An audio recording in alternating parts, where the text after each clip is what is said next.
എല്ലാവർക്കും നമസ്കാരം. അപ്പോൾ ഫസ്റ്റ് സ്റ്റേജിലെ ആദ്യത്തെ കുറച്ച് 10 ക്വസ്റ്റ്യൻസ് നമ്മൾ നോക്കിയില്ലേ? അപ്പോൾ എല്ലാവരും അത് കണ്ടു കാണുമെന്ന് വിചാരിക്കുന്നു. ഇനി ബാക്കിയുള്ള 10 ക്വസ്റ്റ്യൻ നമുക്ക് നോക്കാം. അതിൽ ജിയോഗ്രഫിയും പിന്നെ നമ്മുടെ ഇക്കണോമിക്സ് ആയിട്ട് റിലേറ്റ് ചെയ്തിട്ടുള്ള ക്വസ്റ്റ്യൻസ് നോക്കാം. ഓക്കെ, ആദ്യം ഏതായിരുന്നു? The Himalayan ranges from Teesta to Brahmaputra rivers is called. ഇത് എപ്പോഴും ചോദിക്കുന്ന ക്വസ്റ്റ്യൻ ആണല്ലേ, എപ്പോഴും റിപ്പീറ്റായിട്ട് എപ്പോഴും വരുന്ന ക്വസ്റ്റ്യൻ ആണ്. ഏതാണ് ഇതിൽ കറക്റ്റായിട്ട് വരുന്നത്? ഏതായിരിക്കും? ഇതെപ്പോഴും മാറി മാറി എപ്പോഴും ചോദിക്കുന്നത്. അതായത് ടീസ്റ്റ മുതൽ ബ്രഹ്മപുത്ര വരെയുള്ള നദികളെ ഏത് ഹിമാലയൻ ശ്രേണിയാണ് എന്നതാണ് ചോദ്യം. ഏത് ഹിമാലയൻ ശ്രേണിയിലാണത് വരുന്നത്? അത് അടുത്തുള്ളവരും നോക്കി വയ്ക്കുക. ആസാമാണ് വരുന്നത്. ആസാം അല്ലേ, ആസാം ഹിമാലയ. അത് റീജിയണൽ ഡിവിഷൻ ഓഫ് ഹിമാലയ എന്ന രീതിയിൽ പഠിച്ചു വയ്ക്കണം. ഇൻഡസ്, സത്ലജ് എങ്ങനെ ഓർത്ത് വയ്ക്കുക? ഇൻഡസ് ജസ്റ്റ് ഇവിടെ തന്നെ പറയാം അല്ലേ. ഇൻഡസ് ഉണ്ട്, സത്ലജ് ഉണ്ട്, കാളിയുണ്ട്, ടീസ്റ്റയുണ്ട്, ബ്രഹ്മപുത്രയുണ്ട്. ഓക്കെ, ഇൻഡസ്, സത്ലജ്, കാളി, ടീസ്റ്റ, ബ്രഹ്മപുത്ര. ഓക്കെ, ഇതിന് ഏതൊക്കെ വരും? ഇൻഡസും സത്ലജും റിവർ ആണെങ്കിൽ അത് ഏതാണ്? പഞ്ചാബാണ്, പഞ്ചാബ്. ഇനി സത്ലജും കാളിയുമാണെങ്കിൽ അത് കുമയൂണാണ്. ഓക്കെ, ഇനി കാളിയും ടീസ്റ്റയുമാണെങ്കിൽ അതെന്താണ്? നേപ്പാൾ ഹിമാലയയാണ്. ടീസ്റ്റയും ബ്രഹ്മപുത്രയുമാണെങ്കിൽ അത് ആസാം ഹിമാലയമാണ്. ഇവിടെ ടീസ്റ്റ ബ്രഹ്മപുത്രയല്ലേ ചോദിച്ചിരിക്കുന്നത്, അപ്പോൾ അത് ആസാം ഹിമാലയയാണ് വരുന്നത്. ഓക്കെ, അത് ഓർത്ത് വയ്ക്കണം കേട്ടോ. ഇനി അടുത്ത ചോദ്യം എന്താണ്? അടുത്തത്, read the following statement and find out correct option. ശരിയായിട്ടുള്ള ഓപ്ഷൻ തിരഞ്ഞെടുക്കാനാണ് പറഞ്ഞിട്ടുള്ളത്. നോക്കി എന്തൊക്കെയാണ് തന്നിരിക്കുന്നതെന്ന്.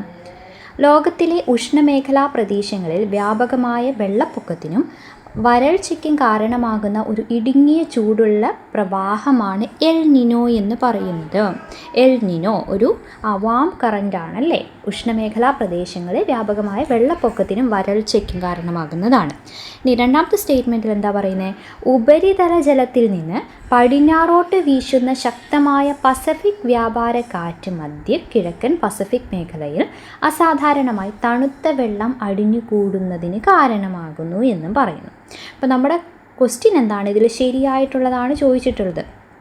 അപ്പോൾ ഇതിൽ ഒന്നാമത് പറഞ്ഞിരിക്കുന്നത് എൽ നിനോയെ പറ്റിയിട്ടാണ് പറഞ്ഞിട്ടുള്ളത്. എൽ നിനോ അത് കറക്റ്റാണ്.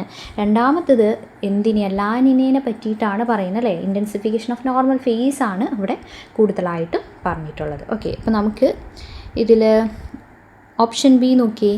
1 ഈസ് ഓൺലി കറക്റ്റ് എന്നത് ഇവിടെ പറയാം. ഇനി ഈ രണ്ടാമത്തെ ഓപ്ഷൻ കൂടുതലായിട്ട് എന്തിനെ പറ്റിയിട്ടാണ് പറയുന്നത്?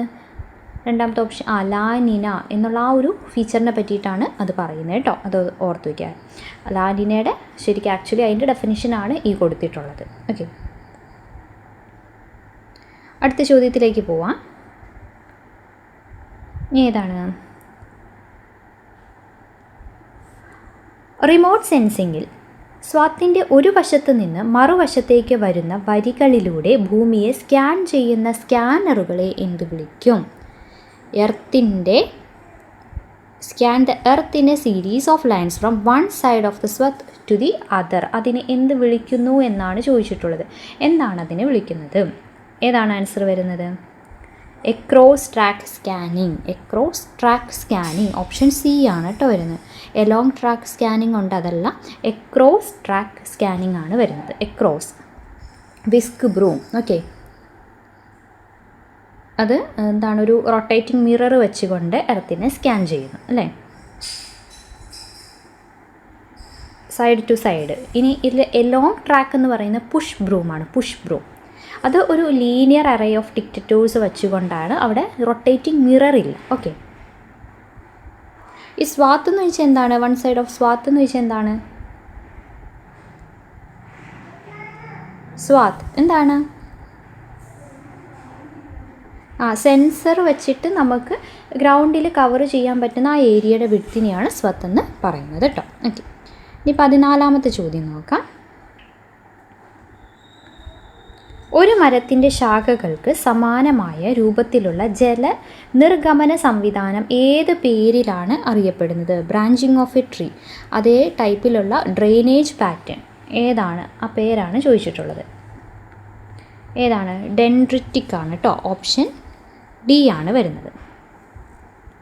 അത് ഗ്രീക്ക് വേർഡായ ഡെൻഡ്രോൺ എന്ന് വെച്ചാൽ ട്രീ ആണ്, ഡെൻഡ്രോൺ. ഓക്കെ, ഗ്രീക്ക് വേർഡായ ഡെൻഡ്രോണിൽ നിന്ന് ഡിറൈവ് ചെയ്തിരിക്കുന്ന വേർഡാണ് ഡെൻഡ്രിക്. അടുത്ത ചോദ്യം, identify wrong pair from the given lakes of Kerala. Wrong pair ആണ് ചോദിച്ചിട്ടുള്ളത്. നോക്കി ഏതൊക്കെയാണ്? പൂക്കോട്, വയനാട്, പിന്നെ ഏതാണ്? മുരിയാട് തൃശ്ശൂർ, ഏനമക്കൽ തൃശ്ശൂർ, മനാക്കുടി തൃശ്ശൂർ. നമ്മുടെ ചോദ്യം എന്തായിരുന്നു? തെറ്റായിട്ടുള്ളതാണ് ചോദിച്ചിട്ടുള്ളത്. പൂക്കോട് വയനാട്, മുരിയാട് തൃശ്ശൂർ, ഏനാമക്കൽ തൃശ്ശൂർ, മനക്കുടി തൃശ്ശൂർ. ഏതാണ് തെറ്റായിട്ടുള്ളത്? ഇത് ശരിക്കും പറഞ്ഞു കഴിഞ്ഞാൽ ഇതിന് ആൻസർ ഇല്ല, എല്ലാം കറക്റ്റാണ് അല്ലേ? എല്ലാം കറക്റ്റായിട്ടുള്ളതാണ് ഇത് തന്നിട്ടുള്ളത്. റോങ് പെയർ എന്ന് നമുക്ക് പറയാൻ പറ്റില്ല. ഓക്കെ, ലേക്സ് ഇൻ കേരള എന്നാണ് ചോദിച്ചിട്ടുള്ളത്. അപ്പോൾ ഇതിന് ആൻസർ ഇല്ല. 16ാമത്തെ നോക്കാം. അപ്പോൾ ജോഗ്രഫിയെ റിലേറ്റ് ചെയ്തിട്ടുള്ള 5 നോക്കി. ഓക്കെ, ഇനി ഇക്കണോമിക്സ് റിലേറ്റ് ചെയ്ത് 16ാമത്തെ ചോദ്യം മുതൽ നോക്കാം. ഏതൊക്കെയാണ്? 16ാമത്തേത്, ദേശീയ വരുമാന കണക്കെടുപ്പിൽ ഉപയോഗിക്കുന്ന താഴെ പറയുന്നവർ ഏത് സമവാക്യമാണ് തെറ്റ് എന്നാണ് ചോദിച്ചിട്ടുള്ളത്. ഏത് ഇക്വേഷനാണ് ഇൻകറക്റ്റ് ആയിട്ടുള്ളത്? ഓക്കെ, നമുക്ക് ഓരോ നോക്കാം. ആദ്യം പറഞ്ഞിരിക്കുന്നത് എന്താണ്? വിദേശത്തുള്ള ഇന്ത്യൻ നിവാസികൾ നേടിയ ഘടക വരുമാനം, അതിൽ നിന്ന് ഇന്ത്യയിലെ വിദേശ പൗരന്മാർക്ക് നൽകുന്ന ഘടക വരുമാനം ഈക്വൽ വിദേശത്ത് നിന്നുള്ള മൊത്ത ഘടക വരുമാനം അല്ലെങ്കിൽ NFIA എന്ന് പറഞ്ഞിട്ടുണ്ട്. പിന്നെ ഇത് നമ്മൾ ഡീറ്റെയിൽ ആയിട്ട് PYQ അല്ലേ ഡിസ്കസ് ചെയ്തപ്പോൾ പറഞ്ഞായിരുന്നു. പിന്നെ എന്താണ്? GDP പ്ലസ് NFIA GNP ആണ്. NDP പ്ലസ് ഡിപ്രിസിയേഷൻ GDP ആണ്. പരോക്ഷ നികുതിയിൽ നിന്ന് ഡയറക്റ്റ് നേരിട്ടുള്ള നികുതി കുറയ്ക്കുമ്പോൾ പരോക്ഷ നികുതി കിട്ടുന്നു എന്ന് പറയുന്നു. നമ്മുടെ ചോദ്യം എന്താണ്? തെറ്റായത് ഏതാണ് ചോദ്യം? ഏതാണ് ഇതിൽ തെറ്റായിട്ടുള്ളത്? 4ാമത്തെ ആണല്ലേ തെറ്റായിട്ടുള്ളത്. എന്തുകൊണ്ടാണ്? Indirect tax minus direct tax net indirect tax എന്നാണ് തന്നിട്ടുള്ളത്. അതിലെന്താണ് തെറ്റ്? ശരിക്കും പറഞ്ഞു കഴിഞ്ഞാൽ ഇൻഡയറക്റ്റ് ടാക്സിൽ നിന്ന് സബ്സിഡി കുറയ്ക്കുമ്പോൾ കിട്ടുന്നതാണ് net indirect tax. Direct tax അല്ല അവിടെ കുറയ്ക്കേണ്ടത്. എന്താണ്? സബ്സിഡിയാണ് കുറയ്ക്കേണ്ടത് അല്ലേ? സബ്സിഡിയാണ്. ബാക്കിയുള്ളതൊക്കെ കറക്റ്റാണ് അല്ലേ? ഓപ്ഷൻ എ എന്ന് പറയുന്നത് എന്തായിരുന്നു? ഇൻകം ഫ്രം എബ്രോഡ് അല്ലേ? Income from abroad minus income to foreigners, അത് ശരിയാണ്. അതാണ് NFIA. ദെൻ GNP എന്ന് പറയുന്നത് GDP പ്ലസ് NFIA ആണ്. അത് കറക്റ്റാണ്. GDP എന്ന് പറഞ്ഞാൽ NDP പ്ലസ് ഡിപ്രിസിയേഷൻ, അതും കറക്റ്റാണ്. ഇപ്പോൾ 17ാമത്തെ നോക്കാം. ഏത് പഞ്ചവത്സര പദ്ധതി കാലത്താണ് ഇന്ത്യയിൽ മഹലനോബിസ് മാതൃക പ്രയോഗിച്ചത്? അതിൻ്റെ പ്രധാന ഊന്നൽ എന്തായിരുന്നു? മഹലനോബിസ് ഏതിലാണ് വന്നിട്ടുണ്ടായിരുന്നത്? മഹലനോബിസ് നമ്മൾ പഠിച്ചതല്ലേ? ഏതാണ്? 2ാമത്തതാണ്. സെക്കൻഡ് 5 ഇയർ പ്ലാനാണ്. നമുക്ക് നേരിട്ട് ചെയ്യാൻ പറ്റിയിട്ടുണ്ടായിരുന്നത്. കാരണം ആകെ 5 ഇയർ പ്ലാൻ സെക്കൻഡ് കൊടുത്തിരുന്നത് അത് മാത്രമല്ലേ, നേരെ നമുക്ക് ചെയ്യാൻ പറ്റും. ഫസ്റ്റ് പ്ലാൻ എന്തായിരുന്നു? അത് ഹരോൾഡ് ഡോമർ ആയിരുന്നു അല്ലേ? ഓക്കെ, ഇനി 18. 2 types of income taxes in India. ഏതൊക്കെയാണ് 2 ടൈപ്സ് ഓഫ് ഇൻകം ടാക്സസ് വരുന്നത്? 2 തരം ആദായ നികുതികൾ ഏതൊക്കെയാണ് എന്നാണ് ചോദിച്ചിട്ടുള്ളത്. ഇതിൽ പേഴ്സണൽ ഇൻകം ടാക്സും അതോടൊപ്പം തന്നെ corporation tax. Personal income tax എന്ന് പറയുന്നത് ഇൻഡിവിജ്വൽസ് HUF അല്ലേ അതിൻ്റെ ഇൻകത്തിൽ ലഭ്യ ചെയ്യുന്നു. കോർപ്പറേഷൻ എന്ന് പറയുന്നത് കമ്പനീസിൻ്റെ നെറ്റ് ഇൻകത്തിന്മേൽ അല്ലെങ്കിൽ പ്രോഫിറ്റിന്മേൽ എന്ന് നമുക്ക് പറയാം. ഇനി 19ാമത്തെ ചോദ്യം ഓപ്പൺ മാർക്കറ്റ് ഓപ്പറേഷനെ പറ്റിയിട്ടുള്ളതാണ്. RBIയുടെ ഓപ്പൺ മാർക്കറ്റ് പ്രവർത്തനങ്ങൾ എന്താണ് എന്നാണ് ചോദിച്ചിട്ടുള്ളത്. ഏതാണ് RBIയുടെ ഓപ്പൺ മാർക്കറ്റ് ഓപ്പറേഷൻ എന്നതുകൊണ്ട് ഉദ്ദേശിക്കുന്നത്? Buying and selling eligible security in the money market അല്ലേ? ഓപ്പൺ മാർക്കറ്റ് ഓപ്പറേഷൻ എന്ന് പറയുന്നത് RBI എന്ത് ചെയ്യുന്നു? ഗവൺമെൻറ് സെക്യൂരിറ്റി ബൈ ചെയ്യുകയോ സെല്ല് ചെയ്യുകയോ ചെയ്യുന്നു. എന്തിനു വേണ്ടി? ലിക്വിഡിറ്റി റെഗുലേറ്റ് ചെയ്യാൻ. അതിനുള്ള ഒരു ക്വാണ്ടിറ്റേറ്റീവ് ടൂളാണ് ഓപ്പൺ മാർക്കറ്റ് ഓപ്പറേഷൻ. അത് നമ്മൾ ഡീറ്റെയിൽ ആയിട്ട് പഠിച്ചതാണല്ലേ? ഓക്കെ, ഇനി 20ാമത്തെ ചോദ്യം കൂടി നമുക്ക് നോക്കിയിട്ട് വൈൻഡപ്പ് ചെയ്യാം. 2019 ഉപഭോക്തൃ സംരക്ഷണ നിയമത്തിൽ പട്ടികപ്പെടുത്തിയിരിക്കുന്ന ഉപഭോക്തൃ അവകാശങ്ങൾ ഏതൊക്കെയാണ് എന്നാണ് ചോദിച്ചിട്ടുള്ളത്. എന്തൊക്കെ തന്നിട്ടുണ്ടെന്ന് നോക്കി.